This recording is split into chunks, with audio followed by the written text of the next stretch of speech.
Hi, I'm Chris from Development.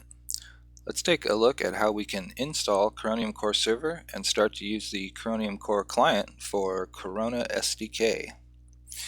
So Coronium Core comes in two different parts. There's the server end and there's the client. So the first thing we want to do is install a server. So I'm here on the Coronium docs, and under Core Server I'm going to go ahead and do installation, and we'll use DigitalOcean. It's one of the quickest ways and the recommended host for Coronium Core. There's also the ability to get a free month's worth of Coronium Core on this free hosting credit section here. If you just click this link, you can sign up and get a $10 credit. So basically, I've already set up the server by going through the illustrated steps here on the documentation. So I'm just going to scroll down here to the part where we start to install it. Here we talk about getting our IP address for our DigitalOcean droplet. So I've created one and I have it here, so I'm going to go ahead and copy my IP address. The next step is we need to SSH into our instance, so we're going to use a shell program to do that. So I'm going to just go ahead and on my Mac here I'm going to SSH root and then the IP address that we got from DigitalOcean. So once I do that, it's going to ask me to verify this aspect. I hit yes, and then I'm inside the server. So now that I'm in the server, I can run the installation script, and that is actually here in the documentation. I can just copy that by clicking this icon over here on the right, and then I'll jump back into the shell here, and then we'll copy that, and we hit return, and it will start the installation of the server. Once the installation is complete, we're going to be prompted to create some passwords for our databases. So for the MySQL database here, we can just go ahead and create a secure password, and you need to confirm the password. It's going to go ahead and set that up, and then we also need to provide one for the Mongo database as well, and again confirming that password. And then once we do that, we're all set here, and we get a bunch of information spit out here about our server, the IP where it's at, the default admin user and password, the client server key, and then also our address to our webmin and its default username and password. So once it's all done, it's going to go ahead and automatically reboot the server. So usually you want to give it a few seconds to reboot and get running. But we're going to go ahead and just copy this webmin address here. So we want to make sure we copy everything and even the trailing slash. So I'm going to do a copy of that, and we will open up a new tab here, and we can paste that in, and we will get prompted for the username and password, which on our output on the completion screen there was cloud webmin, and this is the defaults, and cloud admin is our password. And then we can log into the webmin here. So there's not much going on now. Once you start adding data and users and other items, then these areas will fill up. But one thing we might be interested in is going to be the actual server key, and that can be found under the config tab. Down here at the bottom is our processing CPU on the server. Right after an install, it usually will be a little hot, so that should go down in a little bit.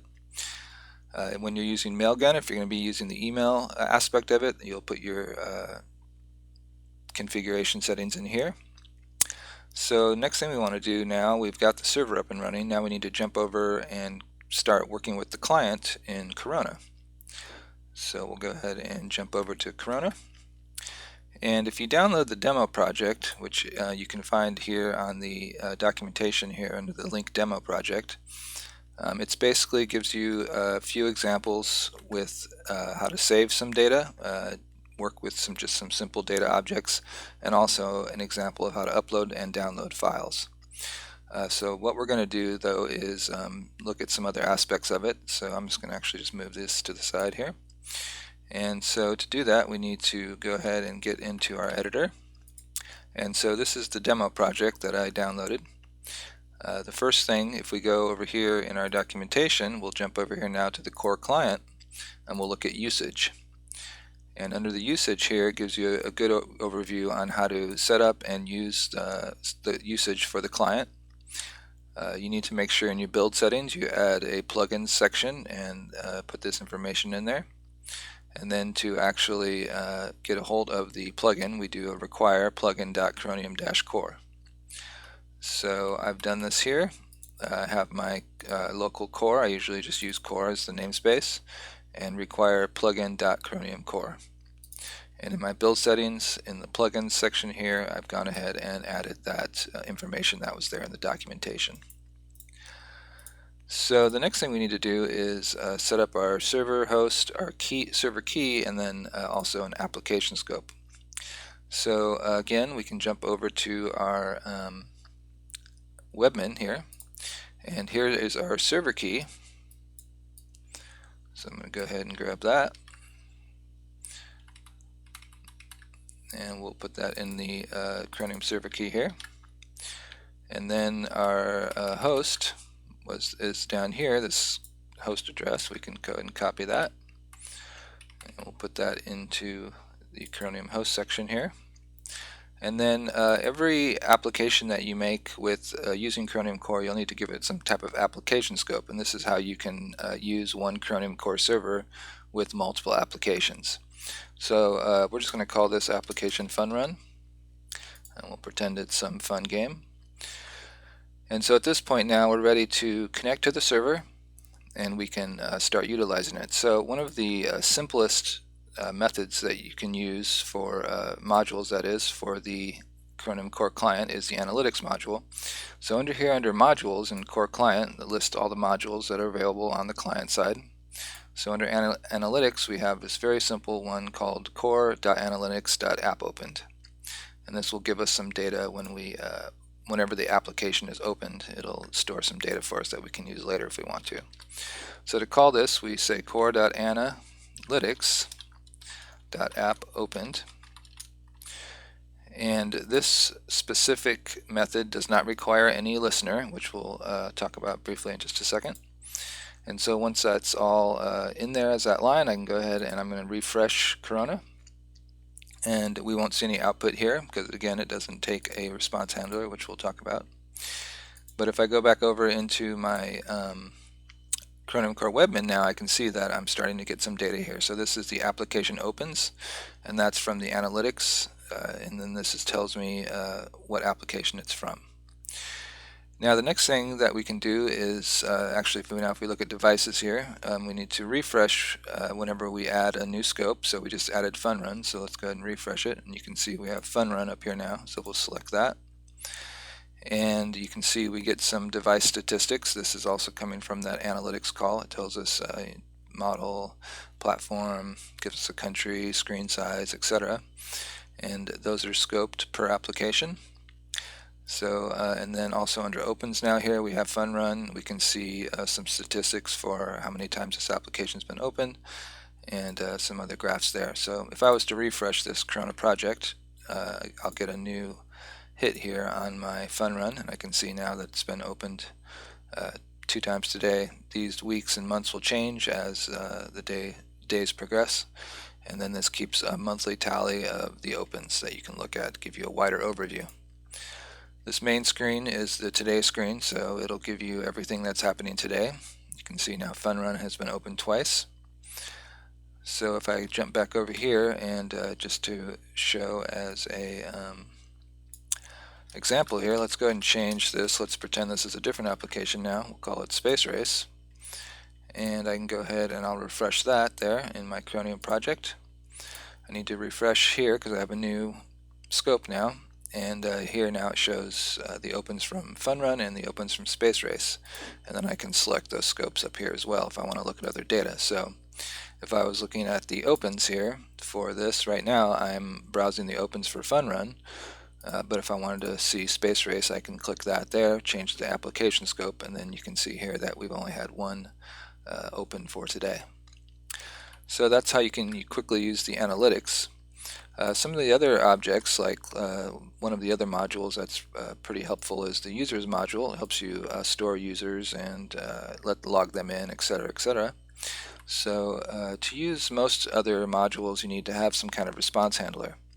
So what is easiest is just to, if you're just messing around, you can do just create a simple handler. I'm just going to call this one onResponse. It takes in an event that we'll utilize, and then when you're just doing some testing and whatnot, you can just use core.debug and then pass the event in there. And what this will do is this is going to print out the event results in a human readable format to the Corona console. So if we wanted to create a user, that's part of the users module. So we can say core.userCreate, and we can give them a username. We'll just call them Jim, and then a password.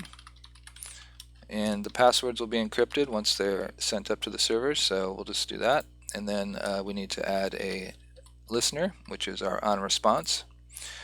So once we do this, it'll create this user here for us, and this will be in the space race scope. So I'm going to go ahead and refresh the project, and you can see now this is being spit out with the core.debug, and it gives us the user ID of this new user. Now if we jump back over into the webmin, we can start to take a look at users. We're looking at our space race scope here, and under users here you can see we have a new active user, and we can see that user here, and then we can see its various data. We can remove the user, deactivate from this screen, or you can do that using the API as well. So that's how we implement users. There is a lot of different ways that you can utilize. You can get real deep, creating email confirmations, adding extra metadata to a user record, etc., etc. And those things can all be found in the documentation. So that is the most basic way to get set up and started, to start playing around. In the documentation, there it goes into way more detail about all these different aspects, including how you can create projects and work with them here. There's a built-in code editor if you want to do it inline here for working directly on the server, but those are for more advanced projects. But for just the simple things like storing data and working with users, etc., you can find that all in the documentation as well, and those will give you some good ways to start working with your users. So here we can see on the today screen how many people have joined Space Race. Those are users. We've had one join. We don't have any logins yet. If we wanted to log in a user, we can go ahead and just take this here, and it's basically just core.users.login, and you'd pass the username and password. If we go back over to Corona, we can refresh this, and we'll get a record here that gives us some information about that user for when they log in, and you can utilize that to shape your application logic. And then once we go back over here to the webmin, we'll see that we've had a login today for Space Race. So this kind of gives you an overview of the daily stats here. And under the users as well, you'll start to see some information here. Here's our logins for the month. Here's our joins for the month. And that's pretty much how you handle that. Again, the documentation goes into much deeper detail on how you utilize all of these different modules and work with the Coronium Core Server and the Coronium Core Client. But that gives you a really quick start on how to utilize this. Thanks for watching.